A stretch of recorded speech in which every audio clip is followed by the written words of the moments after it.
Hi, welcome to the Andrew Buckle book review or magazine review of Steve Ditko's The Amazing Spider-Man, a Past Perfect special. And I love these Past Perfect ones. And I'm going to show another one. This is one of another similar sort of thing. Now this, as you can see, is a slightly thinner magazine.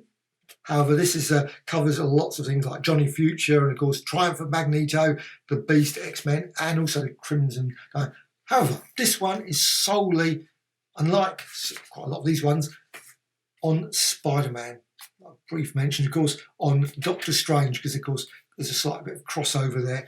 As on the back, he's got a bit of information about this Past Perfect one. This one's 162, and also advertising the brilliant, I love that magazine, Bambi, daughter of Draculon. And this one obviously is issue 6, this advertising. But however, the review is this, and I think these are brilliant. I really wish to bring out more of these sort of lovely reviews. I'd love to see a complete one of like terrific, or maybe the fantastic, maybe over sort of 2 volumes or something, but every single review of those comics in one single sort of book would be brilliant. However, this one is, of course, Ditko and Spider-Man. And it's by Paul Ware there. You can see Paul Ware's got a little bit of detail there. And then you've got the content. So you can see all the contents. Amazing Fantasy 15, Spider-Man 1, 2, 3, 4, 5, all the way through to issue 38, when, of course, Ditko left the magazine. And that was that in terms of... But this has got lots of great examples of, obviously, the covers and lots of things. And I love the way he breaks it up. And this is, I think, a great format. What happens? He's got a little bit about, sort of the events in it. Historic events. First appearance, obviously, origin. And Hall of Fame, you got all sort of Spider-Man, Uncle Ben, Aunt May, Flash Thompson, Liz Allen, etc. Unnamed burglar. I love he puts a question mark. Probably you didn't know her name at that point, maybe. However, the good bits and also the bad bits. It says here, Ditko's art is not, etc., etc. And then also a bit about the wrap-up as well. So you've got some real great information. And he does that all the way through, which I've spent quite a lot of time chuckling and quite a lot of time agreeing with lots of the comments as well, because there's odd things you see, he's not 14 or 15 because things were told. Yeah, it's always been a problem. What age is he? Because it's very tricky to work out with Spidey. You think, who knows? Anyway, but that's the trouble with comic books anyway, because technically, of course, if he was, say, 15 or 16, now he would be a few years older than that. He'd be going around, he'd be 74, 75, that sort of thing. So he wouldn't probably be going around on a web anytime soon. However, that's not it. But it's got here, Freak, Public Menace. That's one of the weird titles. Obviously, that was the title. Amazing Spider-Man. Of course, you had the Chameleon as well. And you've got all various things. He's got, again, lots of information all about the various things. Mentioned about Fantastic Four and Ant-Man. And there was a lot of that sort of the crossover information that sort of make the whole Marvel universe, which is quite... So you had Spider-Man. I loved it when they split them into 2 stories or 3 stories. I don't know why they didn't continue that. Personally, I didn't see the need for having long stories, 20 or 21 page stories. It's nice to vary it, like songs. You have some great songs at 6 minutes, then you have some great songs that are only 2 minutes. There's no reason to just have them always exactly the same length each and every time. So that would have been a nice thing, but they didn't do that. They abandoned that very quickly. And I always got this one. Actually, was my favourite character there, the Terrible Tinkerer. I don't know what it is, the Terrible Tinkerer. The Tinkerer is a wonderful, grotesque, and true. It's an unusual character. A character that, of course, they didn't bring, but the sort of character you quite often, if you looked at some of the earlier Ditko, you would see that sort of look of that character. So you got that. It's just an early and brief template, many later battles, etc. And also, again, of course, the classic Dr. Octopus. And that sometimes is the problem with lots of these things. What happens is you end up with Dr. Octopus appear, then a couple of weeks later, Dr. Octopus appears again. Then you had the Vulture, and then the return of the Vulture, and then Sandman returns, and so on and so on. So you get some sort of established villains. But I wish that they would actually have loaded it with lots more. But that didn't, obviously that wasn't the case. But still, they were very inventive, and you had, of course, but the thing is, of course, there was all the prototypes as well. Of course, you got Sandman there. Always thought Sandman was a great villain as well. I always loved the fact that when they put him in a vac, when he sort of sucked, I was thinking, really? Why would that keep him in there? Wouldn't he just expand out? Just the bag would burst. Anyway, me quibble on that. I just think, no, even then when I was younger, I thought, that's very strange. New. He had all these abilities and powers. He could get out of lots of things. He would be able to get out of a vacuum bag. Once he's filled the bag up, what's going to stop him? However, I love Doctor Doom appearing. And again, that was another thing that didn't happen too often. You didn't have Spider-Man versus Magneto, Spider-Man versus Titanium Man. There was never that sort of crossover of villains. And I always felt that was a pity as well. You know, Spider-Man versus Loki or something. Why not? Okay, maybe been a bit tricky villain, but Spider-Man versus Dormammu or something. That might be a tricky one for Spidey, but even Loki would have been tricky, wouldn't he? But you got here, I love that. Look at that, beautiful, that just lovely splash page there. Doctor Doom. Marked for destruction by Doctor Doom. And you've got all the characters, obviously you've got all the various things. However, poor old Aunt May, she doesn't get a mention there. This is strange. I'm certain she must have been in the comic. Obviously Betty Brant there and Jameson. And you've got Lizard, and it's just got page after page. And they are quite funny. I really love the comics. And there's so many good sort of ideas about various things you think, oh yeah. And I quite often think, oh, I hadn't really thought about it in that way. And I love books like that.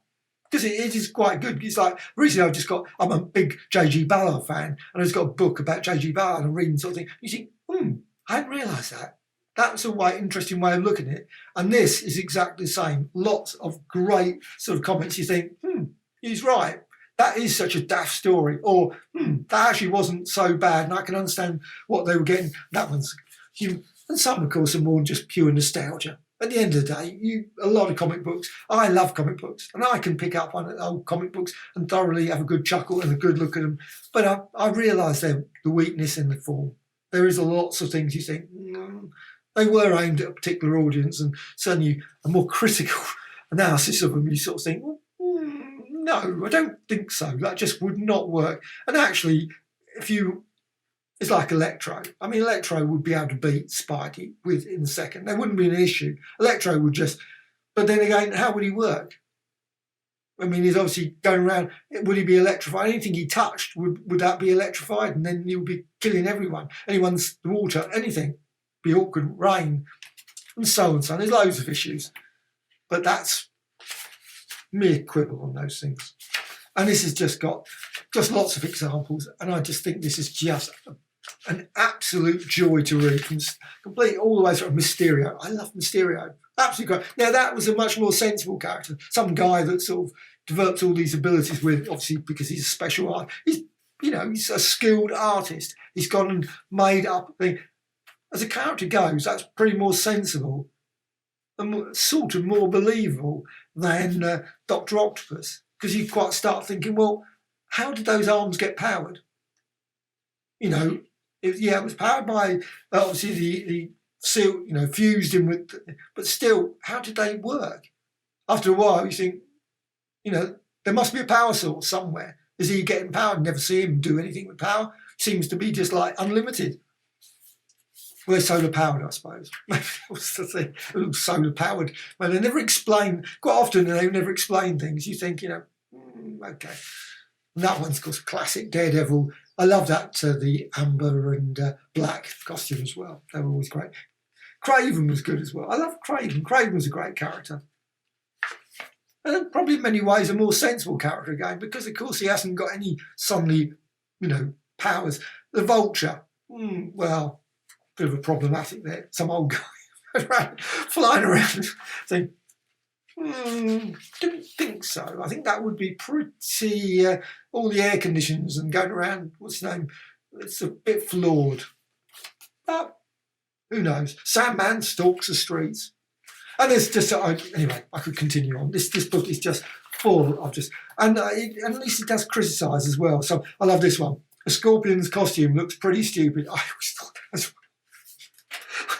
what a daft costume. Yet at the same time, it was pretty lethal. That back bit, it would really, that would be pretty lethal. If that hit you, you would know it, wouldn't you? But then again, it was, open to a bit of a problem there. The beetle as well. Bits of, those things he had on the back of his things. Going around, you think he'd fall backwards. That kind of thing. Unless he was brilliant. And always the suckers. There's lots of great things. And that's what I love about these books.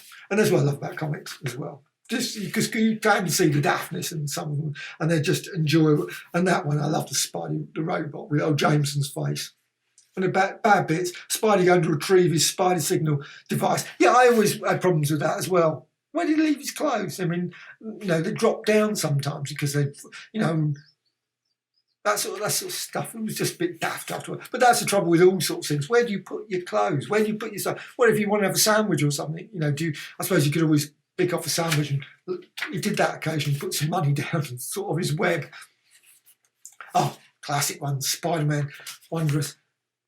And again, of course, in the real thing, if there was, of course, this sort of mystical world, Spidey would have problems against a mystical thing. He would be able to...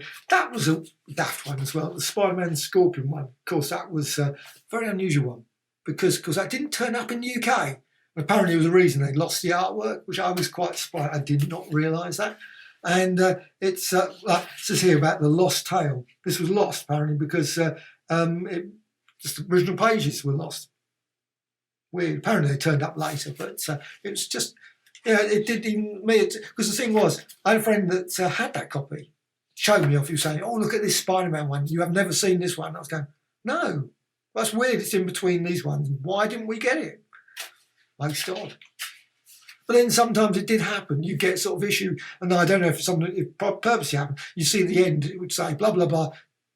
Doc Ock's turning up next week. And then suddenly Doc Ock wouldn't turn up next week. You're thinking. And then you turn about 3 or 4 weeks later. I think there was some sort of confusion where the pages would get sort of, maybe not that one, but there was sometimes you look at it and go, wonder what happened there. Why didn't that turn up?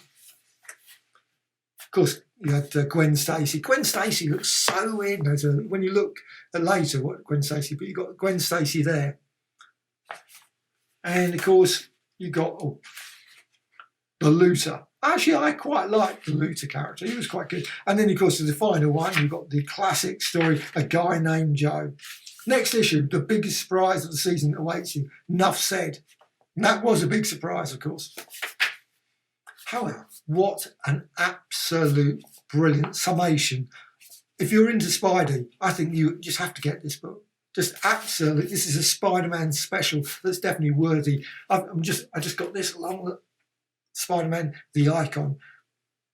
That's a bit, but obviously it's completely different. I mean, the scale you can see. However, I think this is still easily worth as an addition to anyone's Spider-Man collection.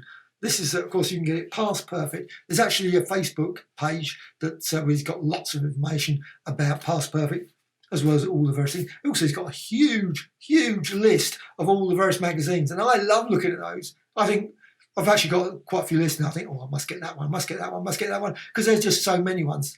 And I think, that is what a brilliant, complete list of superb Marvel, as well as everything else as well, like TV 21, TV Action, Lion Magazine, and those sort of things, and TV series as well, Star Trek and things.